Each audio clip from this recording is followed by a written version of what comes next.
Hello everyone. पिछली class में हमने पढ़ा था ओम्स लॉ के बारे में, रेजिस्टेंस के बारे में और रियोस्टेट के बारे में। आज रेजिस्टेंस को कंटिन्यू करते हैं और उसके फैक्टर्स को देखते हैं कि रेजिस्टेंस के जो फैक्टर्स हैं, रेजिस्टेंस ऑफ अ कंडक्टर वो किन फैक्टर्स पे डिपेंड करता है, क्या केसेस बनते हैं, क्या फॉर्मूला बनेगा, और उसको हम आज स्टडी करेंगे। Factors on which resistance of a conductor depend. So पहला है कि जो रेजिस्टेंस है वो डायरेक्टली प्रोपोर्शनल होता है किसके, लेंथ के। एज यू नो, मैंने पिछली क्लास में बताया था डायरेक्टली प्रोपोर्शनल का मतलब क्या है। R is directly proportional to L. ये डायरेक्ट जो ये सिंबल है, ये है डायरेक्टली प्रोपोर्शनल का सिंबल। अब डायरेक्टली प्रोपोर्शनल का मतलब है कि अगर आप किसी कंडक्टर की लेंथ को बढ़ाते हैं तो आपका रेजिस्टेंस क्या है, वो इंक्रीज हो जाएगा। अगर आप किसी लेंथ को कंडक्टर की कम करते हैं तो ऑटोमेटिकली आपका जो रेजिस्टेंस है वो क्या हो जाएगा, कम हो जाएगा। सो फर्स्ट फैक्टर जिसपे resistance of a conductor depend करता है वो है it's directly proportional to the length of conductor. Resistance is directly proportional to the length of conductor. अब बात करते हैं सेकेंड फैक्टर की। सेकेंड फैक्टर जो हमारा है वो है कि resistance is inversely proportional to the area of cross section. क्या मतलब होता है इसका, कि जो रेजिस्टेंस है वो इनवर्सली प्रोपोर्शनल है। इनवर्सली का मतलब है 1/A। इट मीन्स अगर आप एरिया बढ़ा देते हैं किसी कंडक्टर का तो आपका जो रेजिस्टेंस है वो कम हो जाएगा। और इसका अगर हम उल्टा बोलना चाहें तो अगर आप रेजिस्टेंस इंक्रीज करते हैं तो जो आपका एरिया है वो क्या हो जाएगा, वो आपका डिक्रीज हो जाएगा, कम हो जाएगा। तो सेकेंड फैक्टर क्या है कि resistance is inversely proportional to the area of cross section. So आप इसको एरिया ऑफ क्रॉस सेक्शन को सिंपल लैंग्वेज में एरिया भी बोल सकते हैं। तो हम कह सकते हैं कि जो सेकेंड फैक्टर है वो है R is inversely proportional to A। अब थर्ड जो फैक्टर है, रेजिस्टेंस डायरेक्टली प्रोपोर्शनल होता है टेम्परेचर के। टेम्परेचर इंक्रीज करेंगे, रेजिस्टेंस इंक्रीज कर जाएगा। टेम्परेचर डिक्रीज करेंगे तो रेजिस्टेंस की वैल्यू पे क्या करेगा, थोड़ा बहुत इफेक्ट करेगा। फोर्थ जो रेजिस्टेंस है डिपेंड करता है कि मटेरियल का जो नेचर है, कंडक्टर का जो मटेरियल है वो किस नेचर का है। कॉपर है, एल्यूमिनियम है, एलॉय है। सो इस पे भी आपका जो ये रेजिस्टेंस है डिपेंड करता है।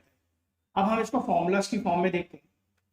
सो मैंने आपको बताया R is directly proportional to L. R क्या है, डायरेक्टली प्रोपोर्शनल है एल के, और R is inversely proportional to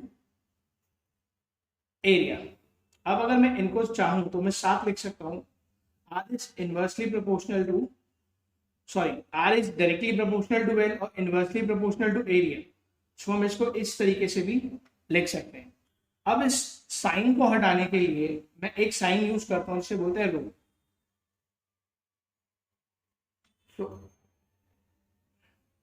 ये साइन है रो का, इसको बोलते हैं रेजिस्टिविटी। ये क्या है, कांस्टेंट वैल्यू है। ये एक कांस्टेंट वैल्यू है जिसे हम बोलते हैं रेजिस्टिविटी। और इस सिंबल को रिप्रेजेंट किया जाता है किस नाम से, रो के नाम से। सो रेजिस्टिविटी बोला जाता है। सो अब हमारे पास फॉर्मूला बन गया रेजिस्टेंस का, आर रो एल बाय ए। अब इसका यूज हम आगे कई क्वेश्चन जब हम न्यूमेरिकल सॉल्व करेंगे उसमें इनका यूज होगा। तो अगर आपके पास लेंथ गिवन है, एरिया गिवन है, रेजिस्टिविटी की वैल्यू गिवन है, तो आप इजीली क्या कर सकते हैं, रेजिस्टेंस फाइंड कर सकते हैं किसी भी कंडक्टर का। नेक्स्ट, अब सर आपने बताया कि जैसे बच्चे पूछते हैं एक बार कि सर रेजिस्टिविटी होता क्या है, हमें रेजिस्टिविटी के बारे में पता नहीं कि व्हाट रेजिस्टिविटी होता क्या है, what is resistivity. So resistivity को अगर मैं आपको समझाना चाहूँ इजीली लैंग्वेज में, तो रेजिस्टिविटी किसी भी सब्सटेंस की क्या है, न्यूमेरिकल वैल्यू है equal to the resistance of rod. Suppose देखिए रॉड है जो 1 मीटर कितनी है, लंबी है, 1 मीटर लॉन्ग है, और इसका अगर एरिया 1 स्क्वायर मीटर है, इसका एरिया कितना है, 1 स्क्वायर मीटर। एक रॉड जो है 1 मीटर लंबी है और इसका एरिया 1 स्क्वायर मीटर। ये रॉड 1 मीटर लंबी होगी और 1 स्क्वायर मीटर एरिया हो गया। सो इसमें जो रेजिस्टेंस फ्लो करेगा उसी को हम क्या बोलेंगे, रेजिस्टिविटी। तो रेजिस्टिविटी बेसिकली क्या है, रेजिस्टिविटी ऑफ अ सब्सटेंस एक numerical is numerically equal to the resistance of a rod of that substance which is 1 metre long and 1 square metre in cross section area.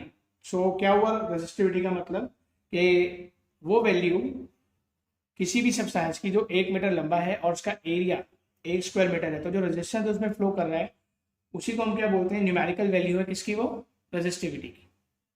I hope आपको समझ आया होगा। Next अब बात करते हैं resistivity की रेंज की। तो अगर हम मेटल्स के लिए अगर बात की जाए कि जो रेजिस्टिविटी है, तो range of resistivity of metal and alloy, इसकी वैल्यू होती है 10 की पावर -8 मीटर टू 10 की पावर -6 मीटर। सो रेजिस्टिविटी जो है मेटल और एलॉय की, उसकी वैल्यू कितनी है, 10 की पावर -8 टू 10 की पावर -6 मीटर। नेक्स्ट बात करते हैं रेजिस्टिविटी के बारे में। जो कुछ फैक्टर्स हैं उनको हम बात करते हैं। अगर किसी भी कंडक्टर की आप लेंथ चेंज कर रहे हैं या एरिया चेंज कर रहे हैं, तो रेजिस्टिविटी पे उसका कोई इफेक्ट नहीं पड़ेगा। Resistivity does not change with change in length और एरिया। अगर आपने किसी भी कंडक्टर का लेंथ या एरिया, सपोज ये कंडक्टर था, इसकी लेंथ और एरिया अगर आपने चेंज किया है, सपोज ये 1 मीटर की थी, आपने इसको 2 मीटर कर दिया, area of cross section 1 square metre था, वो 3 स्क्वायर मीटर हो गया। सो इससे रेजिस्टिविटी पे कोई भी इफेक्ट नहीं पड़ता है। हाँ, अगर आप टेम्परेचर चेंज करते हैं कंडक्टर का, सो आपकी रेजिस्टिविटी पे इफेक्ट आएगा। तो रेजिस्टिविटी क्या होती है, रेजिस्टिविटी की वैल्यू चेंज कर जाती है, डिफर हो जाती है। अब हम बात करते हैं रेजिस्टिविटी ऑफ इंसुलेटर। अब भाई इंसुलेटर्स हमें पता है जो बेसिकली क्या नहीं कंडक्ट करते, चार्ज को कंडक्ट नहीं करते, इसमें से करंट पास नहीं हो सकता, सिंपल लैंग्वेज में अगर बोला जाए।